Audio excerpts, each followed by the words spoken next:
Hello guys, in today's video I'm going to show you how to restart advertising ID on Motorola Moto G52. Let's go!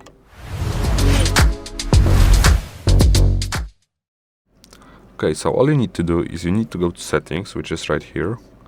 Then you scroll all the way down, click Google, then all services.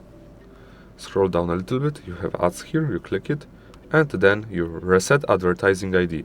If you don't have advertising ID, you need to create it. I will show you right now, but first let's reset it, okay?